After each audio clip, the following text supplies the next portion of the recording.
Eles pareciam uma família perfeita. Uma casa bonita, duas filhas sorridentes, um bebê a caminho. Mas em apenas algumas horas, tudo desapareceu. E o responsável estava diante das câmeras, fingindo procurar pela própria família.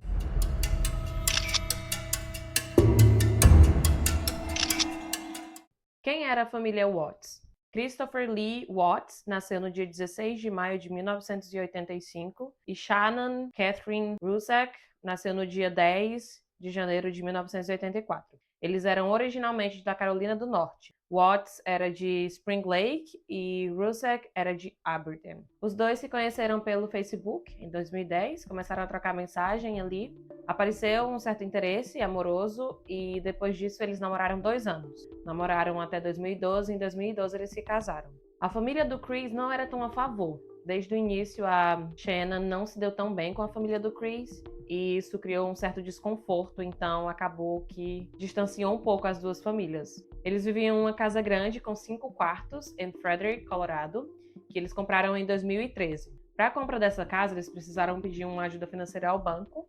Portanto, eles pediram essa ajuda, fizeram a compra da casa. Entretanto, em 2015, apenas 2 anos depois da compra da casa, eles anunciaram falência para o banco. O Chris e a Shannon trouxeram para o banco os documentos deles, comprovando que o valor que os dois recebiam juntos praticamente não estava dando de pagar as despesas. Então, esse basicamente é o modo que eles pedem a falência nos Estados Unidos. O Chris trabalhava em uma empresa petrolífera chamada Anadarko. A Shanna trabalhava de casa vendendo um produto chamado Thrive para uma empresa multinacional chamada Level. A Shannon era muito ativa nas redes sociais e aparentemente o casal tinha uma vida online perfeita.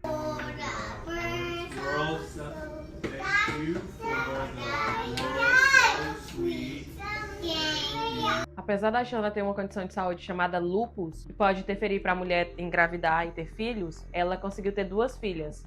Uma em 2013, que era a Bella, e outra em 2015, que era a Celeste, que eles chamavam carinhosamente de Ceci. A Shanna e o Chris acabaram entrando em consenso que tentariam mais um filho, que no caso seria o terceiro, e eles estavam torcendo para que fosse um menino.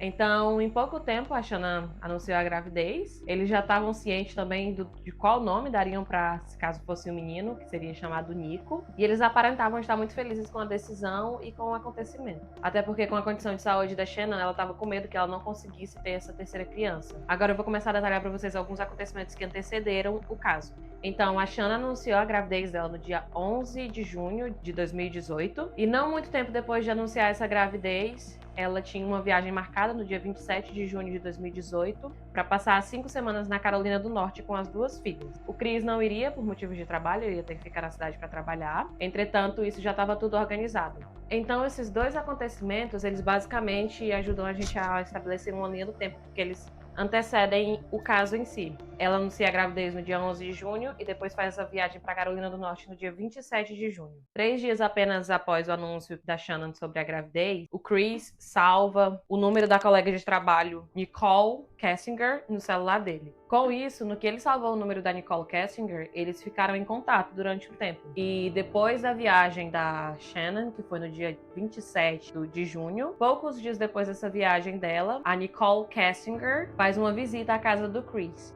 A data disso foi o dia 4 de julho. Nessa visita, de acordo com documentos policiais, ela foi lá para estabelecer uma dieta e exercícios para perda de peso do Chris. E a Nicole foi para casa dele para dar uma ajuda. De acordo com os documentos policiais, ele a convidou para sua casa, fez um almoço para os dois, eles comeram e ela foi embora. Quase uma semana depois dessa visita da Nicole Kessinger à casa do Chris, as tensões no casamento do Chris começam a acontecer. Então, no dia 10 de julho, percebe-se por mensagens ali entre o casal que eles estão tendo alguns problemas naquele momento. Quando essas tensões começam entre os dois, a Shanna se sente numa pressão muito grande por estar tão distante do marido e não conseguir ter uma conversa cara a cara com ele. Ela acaba compartilhando com algumas amigas o que está acontecendo. E eu vou citar o nome dessas 2 amigas porque é o seguinte, pessoal. Tem capturas de telas que aparecem tanto nos documentos policiais quanto quando você pesquisa sobre o caso, e essas capturas de tela elas não têm o nome da amiga com quem a Shannon está conversando.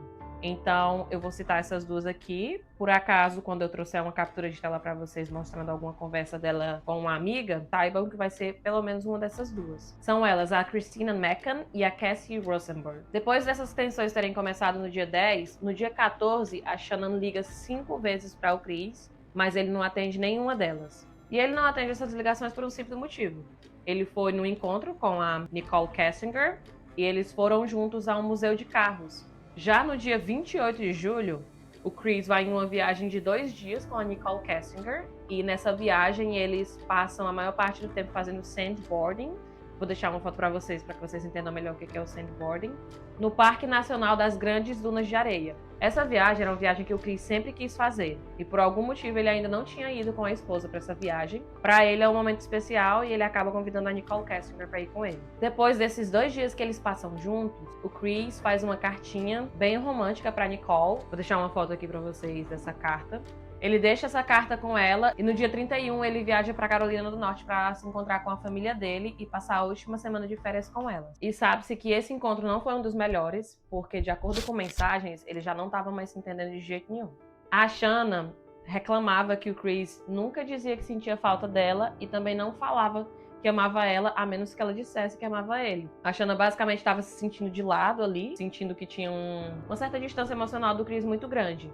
E essa distância emocional do Chris estava aumentando ainda mais as tensões entre o casal. Apenas alguns dias depois, no dia 4 de agosto, a Shanna manda algumas mensagens para o Chris, muito frustrada, porque a avó das crianças tinha dado nozes para Bella. E a Bella era extremamente alérgica a nozes. Então, isso deixou a Shanna muito irritada, porque ela achou que a filha estava em perigo. Ela já havia avisado a avó da Bella que ela não poderia comer nozes. Então, ela também reclama para o Chris que o Chris não se posicionou como o pai da Bella para defender a filha, e isso foi mais um motivo de ter ali uma discussão, de ter um atrito entre o casal. Nesse mesmo dia que a Shanna reclama que o Chris não defendeu a filha diante dos pais, sabe-se também que a Nicole Kessinger estava pesquisando por vestidos de noiva. Ela passou mais de 2 horas pesquisando por isso, e isso só faz com que se entenda que esse relacionamento extraconjugal que o Chris estava tendo com a Nicole estava se tornando algo um pouco mais sério. Porque para ela estar pesquisando por vestido de noiva significa que ele estava prometendo alguma coisa para ela. No dia 7 de agosto, a Shanna compartilha com uma amiga que o Chris está agindo de um modo muito estranho. No dia 9, a Shanna viaja para Arizona. Essa viagem é uma viagem de trabalho. Nesse mesmo dia, ela escreve uma carta que ela dedica para o Chris. Eu vou colocar a carta aqui para vocês e vocês podem acompanhar. Eu vou fazer a leitura e a tradução dela para vocês. Meu querido Chris, eu nem sei por onde começar. Estou sem palavras, nem consigo explicar o quanto essa dor é difícil.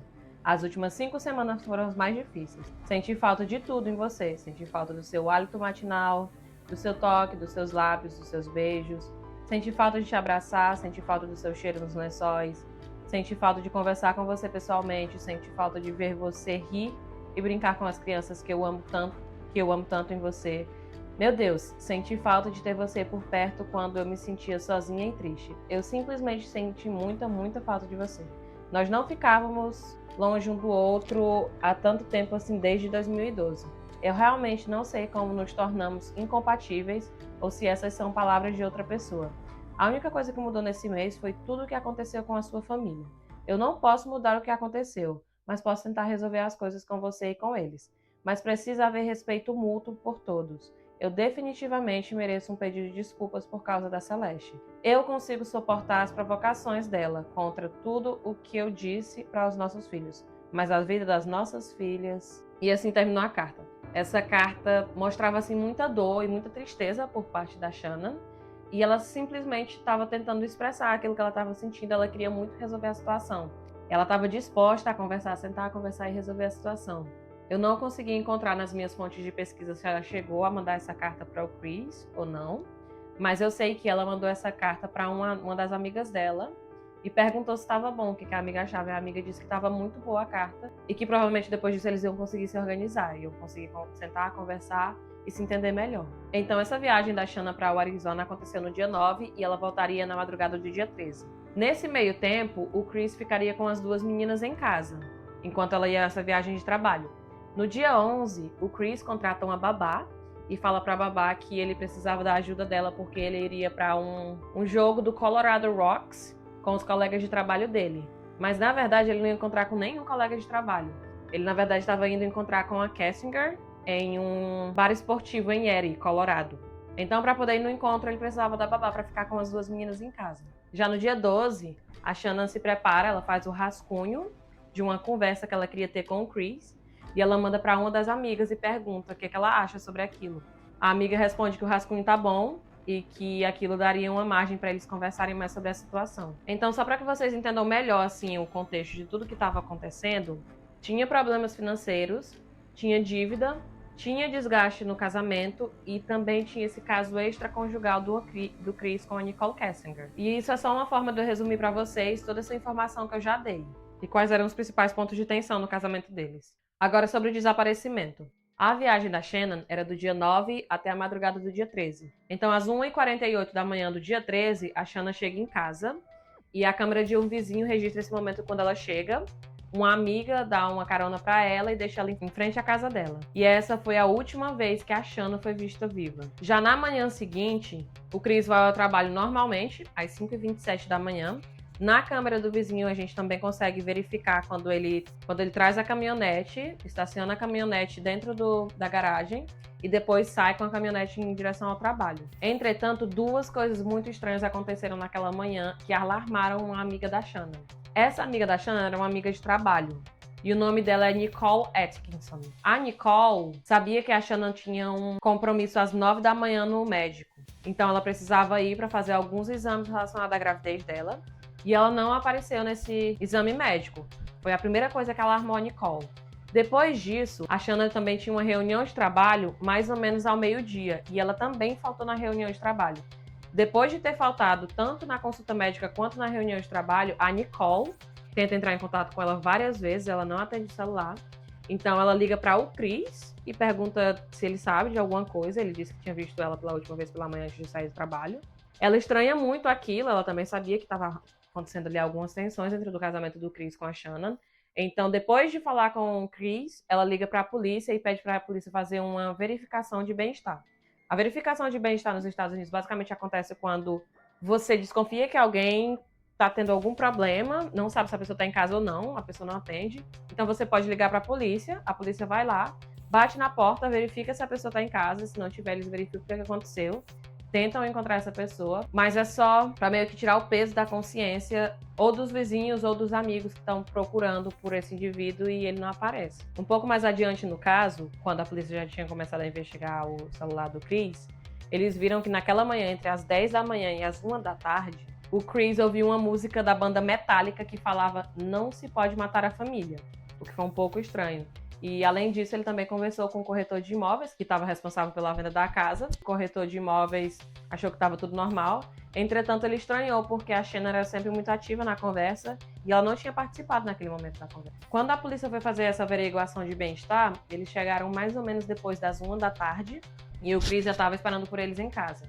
Nessa averiguação de bem-estar, claro que não encontraram a Shannon, só que o que foi encontrado dentro da casa alarmou muito a polícia. O carro da Shannon ainda estava na garagem e os assentos infantis ainda estavam dentro do carro, os dois. A bolsa com os remédios da Shannon também estava em casa. Eles encontraram o celular dela mais ou menos ali entre o sofá, entre as almofadas do sofá. E as sandálias dela ainda estavam perto da porta. Então, o que se entendeu de tudo aquilo que estava ali ao redor é que tudo indicava que a Shannon, se tivesse saído, não saiu da casa voluntariamente. Agora vamos abordar o comportamento estranho do Chris. Ele deu uns sinais bem esquisitos logo no início. Durante essa visita da polícia, ele parecia emocionalmente vazio, quase não demonstrava desespero, dava umas respostas bem estranhas e ele evitava o contato visual. Então, durante esse tempo que a polícia estava lá, um dos vizinhos dele, que é o Nate, que ajudou bastante nas investigações, inclusive, se oferece para mostrar as imagens das câmeras de segurança da casa dele, porque a forma como o Nate tinha as câmeras de segurança da casa dele também pegava a entrada da casa do Chris. Então, ele se ofereceu de forma voluntária para ajudar a polícia. E o Chris foi para a casa do Nate também para poder verificar essas câmeras. Essa parte do caso é uma parte que ficou muito famosa. Por quê? Enquanto o Nate estava mostrando as imagens da câmera de segurança, ele provou que a Shannon nunca tinha saído de casa com as crianças. Então, o Chris começou a se contradizer muito ali, porque de acordo com ele, a Shannon provavelmente teria saído de casa com as crianças, porque ele viu ela antes de sair de casa pela manhã. Ele também havia citado que eles tiveram um momento muito emotivo, ele não classificou como uma briga, mas ele falou que eles tiveram uma conversa muito emotiva antes dele sair de casa pela manhã, e talvez esse seria o motivo para ela ter saído de casa com as crianças. Então, enquanto o Chris assiste essa cena, onde o vizinho declaradamente desmente o Chris, ele começa a ter umas reações muito estranhas. Ele fica extremamente nervoso, ele balança o corpo, ele cruza os braços e ele fala sem parar. Então isso foi notado tanto pelo vizinho quanto pela polícia. Muita gente que viu essas filmagens do Chris e da forma como ele estava reagindo, falaram que naquele momento ele percebeu que já era o principal suspeito. Tudo isso aconteceu muito rápido. Só para resumir um pouquinho para vocês antes da gente entrar na investigação. Toda essa questão aconteceu muito rápido. O desaparecimento da Shannon aconteceu na madrugada do dia 13. Então, no dia 13, aí, pelas 1 da tarde, a polícia já tinha ido à casa dele. No mesmo dia, um pouco antes de anoitecer, eles já tinham um mandado de busca na casa. Isso tudo a polícia local conduzindo. No dia 14, a CBI, que é a Agência de Investigação Criminal a nível estadual, já estava envolvida. E no dia 15, o FBI, que é a Agência de Investigação Criminal a nível federal, também já estava envolvido na situação toda. Agora que eu aloquei vocês com essas 3 forças policiais diferentes durante esses 3 dias, eu vou começar a falar sobre a investigação. Na investigação, tiveram algumas descobertas que foram as principais. Pela manhã do dia 14, o Chris faz uma coisa bem inesperada e inusitada. Ele vai para o Denver Seven, que é um jornal local, e ele dá uma entrevista para esse jornal local em frente à casa dele. Inclusive, no fundo, às vezes dá de ouvir os cachorros que eram responsáveis pelas buscas latindo, né? Então, quando ele dá essa entrevista no dia 14 pela manhã, isso acaba resultando na Nicole Kessinger, que era a amante dele, indo até a polícia ali no mesmo dia 14, pela tarde, para falar sobre o caso extraconjugal que eles estavam tendo. A Nicole já havia conversado com o Chris em outros momentos e tinha demonstrado ali uma certa preocupação do que tinha acontecido com a família dele, e ela fazia algumas perguntas e ele meio que sempre desviava. Então, quando ele foi para a televisão pela manhã, ela achou muito estranho e resolveu procurar a polícia pela tarde e participava voluntariamente da investigação. Então, nesse mesmo dia, a Polícia Estadual descobriu sobre o caso extraconjugal, descobriu sobre as mensagens apagadas, a distância emocional que estava tendo entre o casal e algumas pesquisas relacionadas à separação. Quando perguntada pela polícia, a Nicole respondeu que não sabia que o Chris ainda estava com a família. Quando ela conheceu ele estava inclusive sem o anel de casamento dele. E ele falou que estava passando por um processo de separação. Então, para ela, ele falou que já não estava mais casado. Ela não sabia sobre a real situação familiar do Chris. Entretanto, sabe-se que antes do caso acontecer, a Nicole já tinha ido pelo Facebook da Shannon e já tinha visto algumas publicações. E também um pouco depois dessa ida à polícia, a Nicole estava pesquisando sobre o caso Amber Frey. Para quem não sabe, o caso do Amber Frey é de uma mulher que ela era amante de um homem casado. E esse homem acabou matando a esposa. Então era meio que um crime muito parecido com o que estava acontecendo ali com o Chris. Posteriormente, a Nicole falou que só tinha feito aquelas pesquisas porque ela estava sentindo muito medo que as pessoas fossem julgar ela. Então ela queria saber o que tinha acontecido com a Amber Frey e queria entender se aquilo ia acontecer com ela também. Mas além de ter pesquisado sobre a situação da Amber Frey, ela também pesquisou quanto que a Amber Frey fez com o livro que ela assinou. Porque ela assinou um livro dando os direitos autorais para contar sobre a história dela e acabou ganhando muito dinheiro com isso. Então essa é uma parte um pouco esquisita da história em que a Nicole fez essas pesquisas, né? Isso tudo acontece no dia 14. Agora, no dia 15, o FBI entra na situação. Eles chamam o Chris e pedem para que ele, de forma voluntária, faça um teste do polígrafo. Então o Chris aceita fazer esse teste do detector de mentiras. E nesse ponto, o FBI também já sabia, porque a CBI já tinha passado toda a informação para o FBI, e o FBI já sabia sobre a amante do Chris. O Chris aceitou fazer o teste de polígrafo, e o que aconteceu?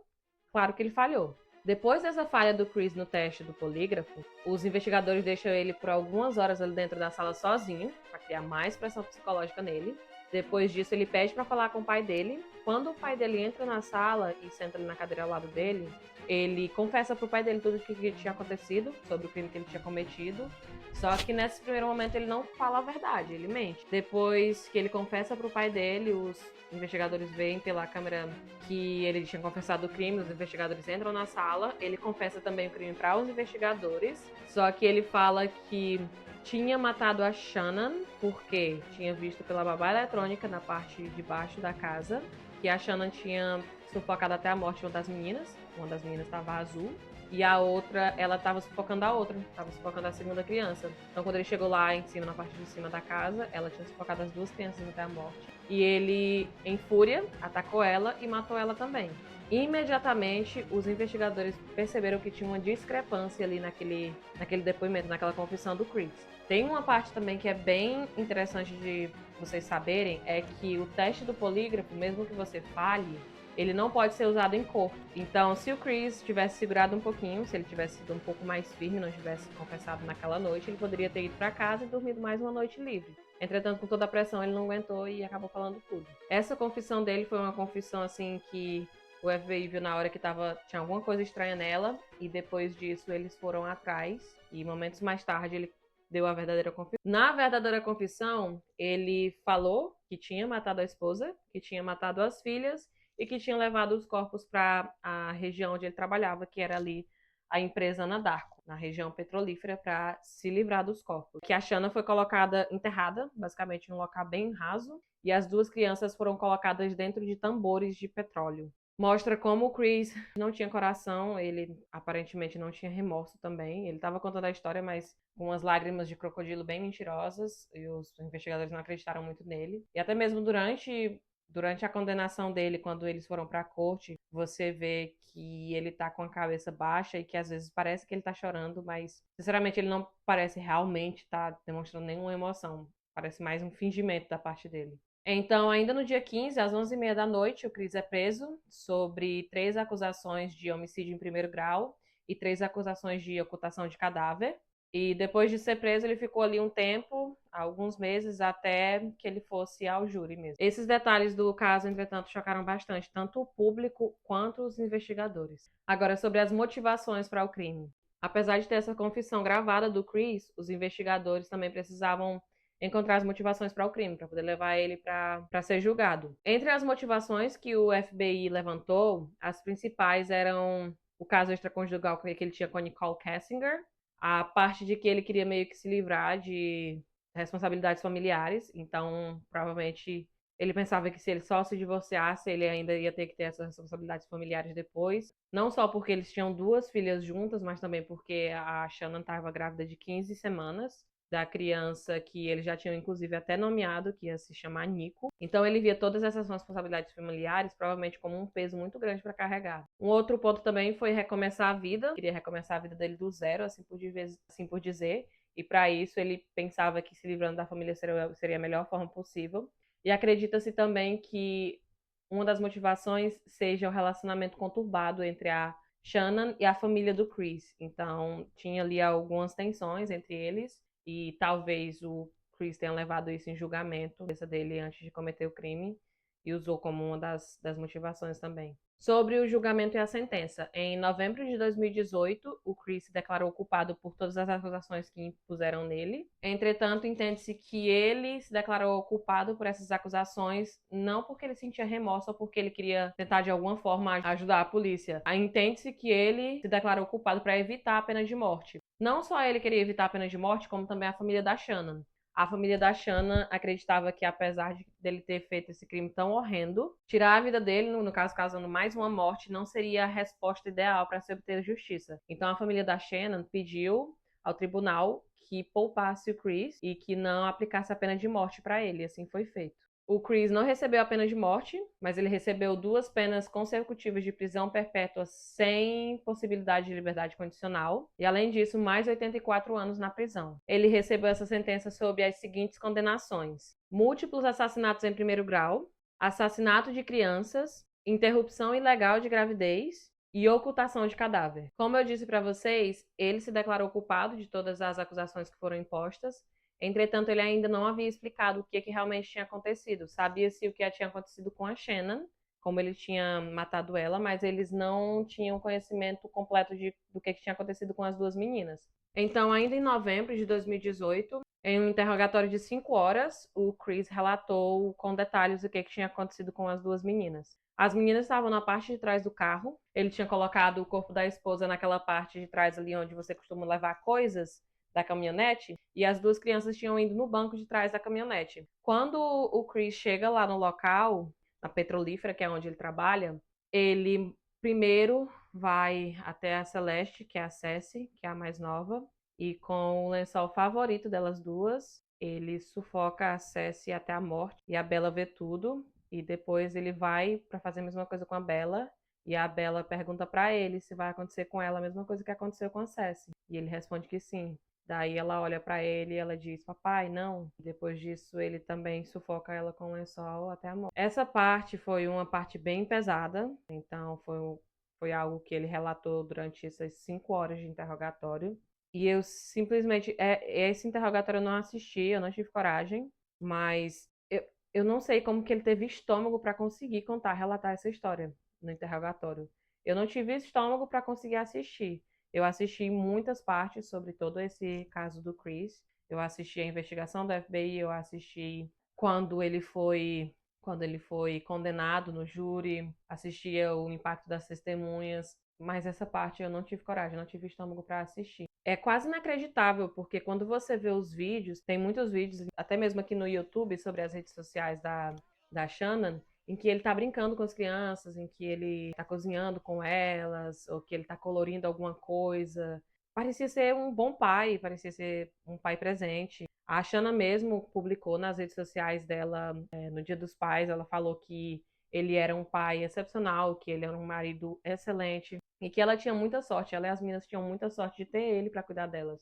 Então não parecia que haviam sinais de algo tão brutal, que algo tão brutal fosse acontecer no futuro. Eu queria até deixar essa pergunta para vocês também. Vocês acham que, de acordo com o que vocês ouviram do caso, do relato, do que eu relatei aqui para vocês, parece que tinha alguma bandeira vermelha do Chris? Porque quando eu olho, não parece que tinha. Ele aparentemente nunca se apresentou como um homem agressivo ou violento. Eu acredito também que se ele tivesse se apresentado em algum momento como violento ou agressivo, alguém saberia sobre isso, porque a Shanna compartilhava a vida pessoal dela com algumas amigas. Ela tinha ali uma rede de amigas que eram uma ou duas, com que ela compartilhava a maioria das coisas, e se alguma coisa estava muito ruim, ela falava para elas, ela compartilhava capturas de tela com as amigas. Acredito eu que alguém saberia sobre essa questão dele ser violento ou agressivo, mas no histórico dele, isso nunca apareceu. Nenhum comportamento similar a esse. Simplesmente parecia que a família era uma família normal, parecia que ele era um bom homem, era trabalhador, estava tentando conquistar as coisas aos poucos com a esposa.